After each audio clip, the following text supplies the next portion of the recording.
everybody. Welcome to the Court of Public Opinion in the garage. If you're watching us on Facebook or you're listening to us as a podcast, wherever that happens to be. And if you tell your friends about it, the more people we can get listening to the Court of Public Opinion. Pete and I will be very happy about that.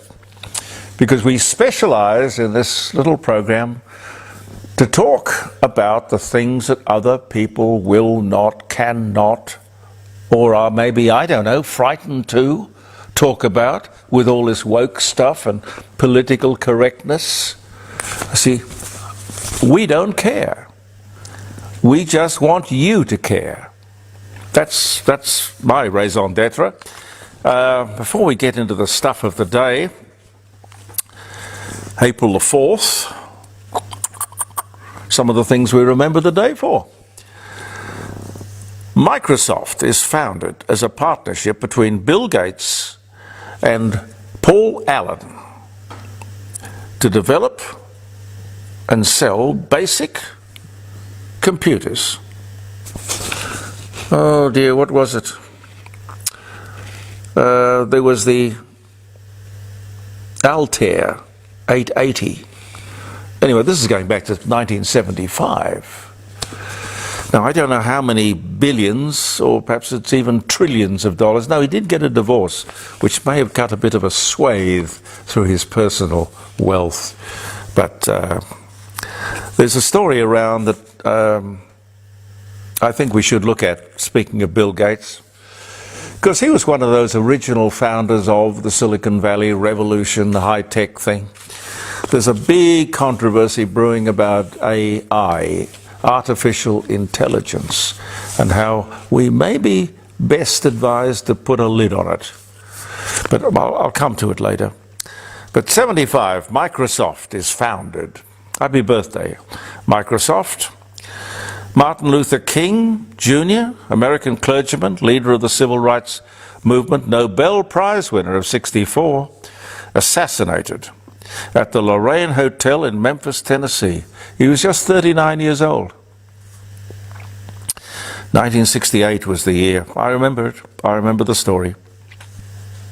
I remember the moment.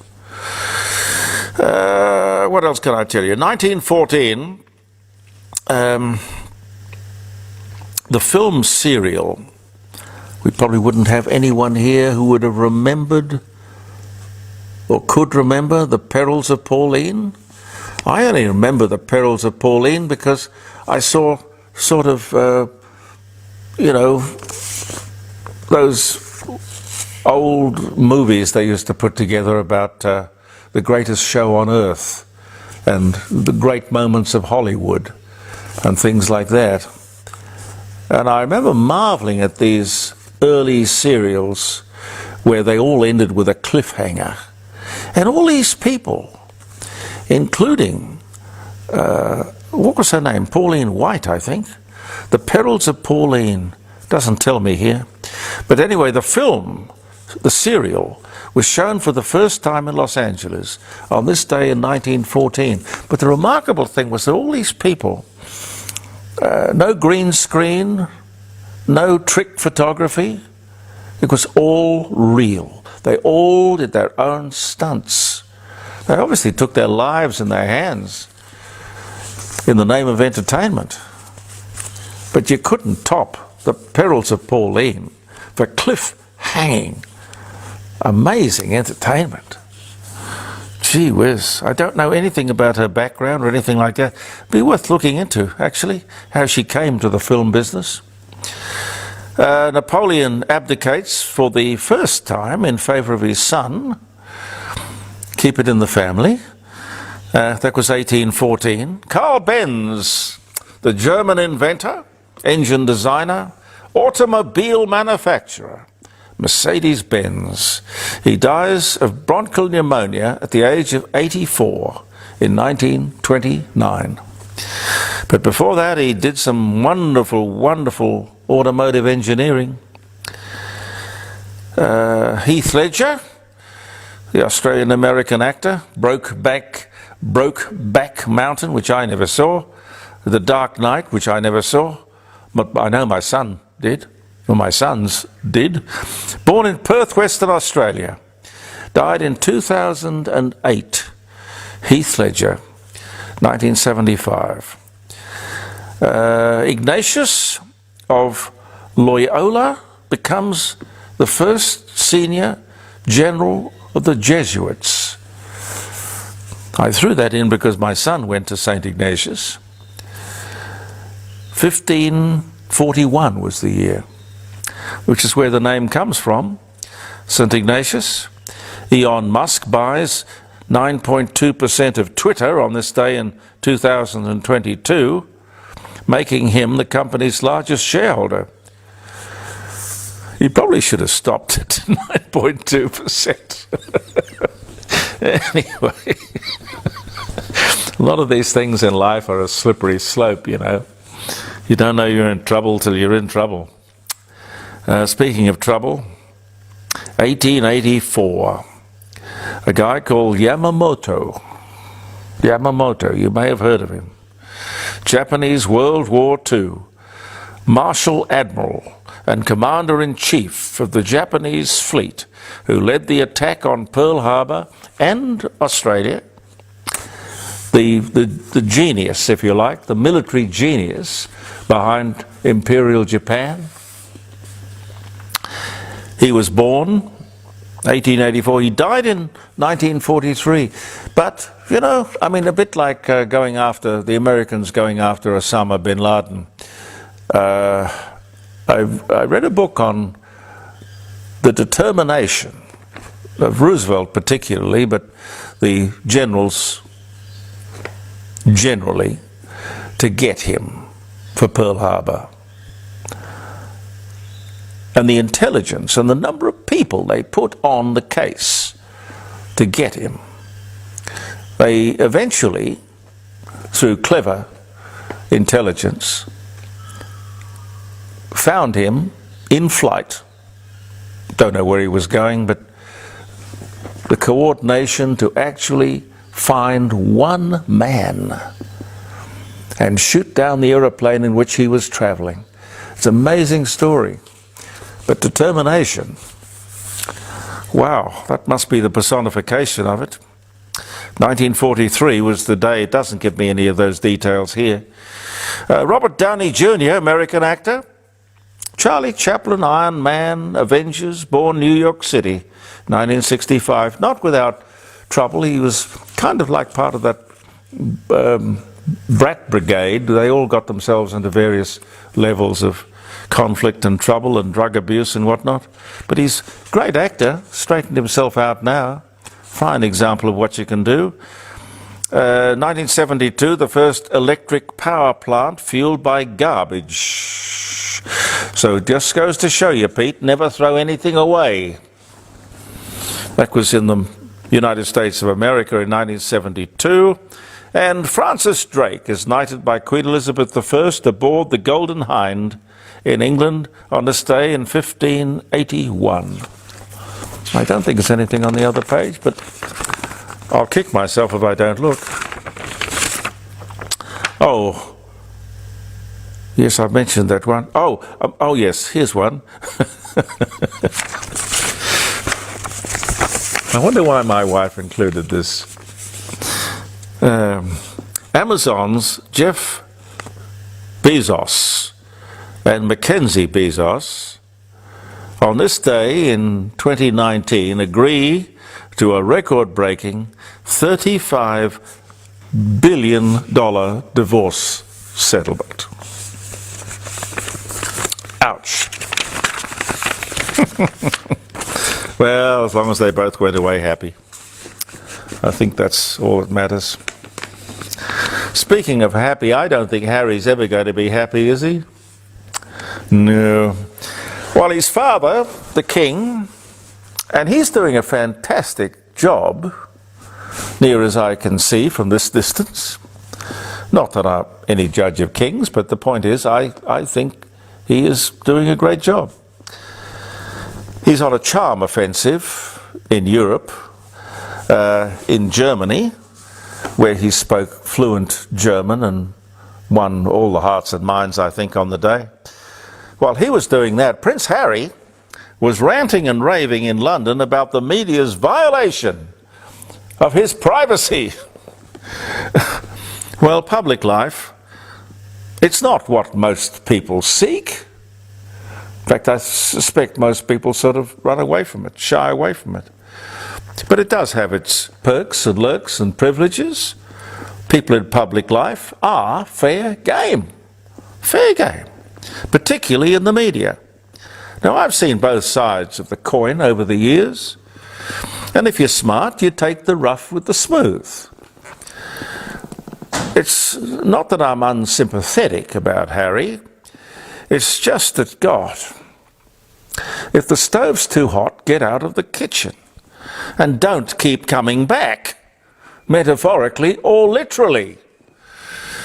Harry's been on several of these privacy tours of the world. Privacy tours of the world, with all the bells and whistles and limelight and brass bands. It reminds me of, what was her name? The Swedish actress who said, "I want to be alone. I want to be..." Who was that? Gabor? No, not Zaza Gabor. No. Marlene Dietrich? No. But anyway, she didn't want to be alone. You know, I think it's attention-seeking, in a sense. But I'm sorry, I think Harry's a phony. A phony. Now, I don't want to be anal,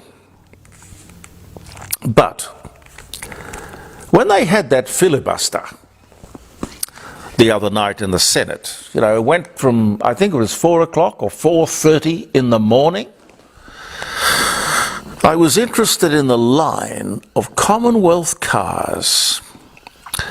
Firstly, it's amazing how many there are. And of course, not just in Canberra, because these people get picked up and delivered from every airport, wherever they happen to be in Australia, at, of course, taxpayers' expense. But here were these Commonwealth cars with their engines running. As far as the eye could see, outside Parliament House. They'd been there since about 11:30. All of those guys, the drivers, bless them, were on overtime. Triple time, probably. Triple time. And I don't resent that. I just resent the kind of philosophy that says these people can sit in there wasting everybody's time and the public money and think, of course, that it's okay. Or worse still, think that they're saving the planet.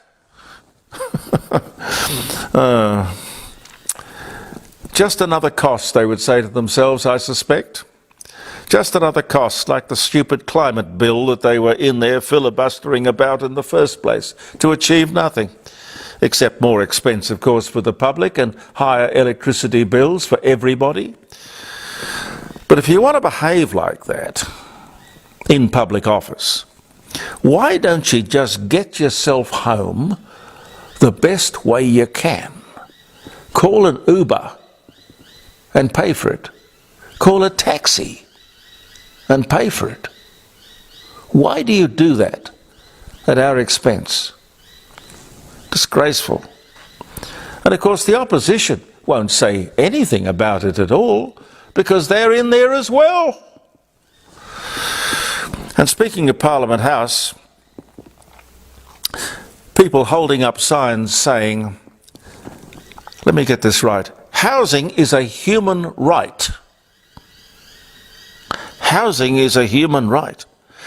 Would you explain, or somebody explain to me, how is housing a human right? Housing is what we work to afford, to achieve for ourselves. And when we've got a small little house and, you know, your foot in the door or you step on the first rung of the ladder, you're always looking to improve where you live and how you live, to achieve for our families and ourselves. No one owes anybody anything, let alone a house. That's in my opinion, anyway. Sure, we will always have the old, the inept, the unlucky, and the sick. And society's got to be wealthy enough to provide for this. Perfectly right. Now, there's another quote. I'm fond of quoting Abraham Lincoln. The more help you give to people, the more helpless people will become. Now, mind you, that is in the context of America of the late 1850s, early 1860s, when everyone was struggling. It was desperate, hand-to-mouth kind of stuff. Civil war, for God's sake. There was no free lunch. There was no free ride. And what he was trying to do was to give people the encouragement to be self-sustaining. I would like to see politicians of today talking in those sort of terms, particularly to the kids of today. I'd like to see teachers with some vestige of that kind of not promotion, what's the word I'm trying to think of?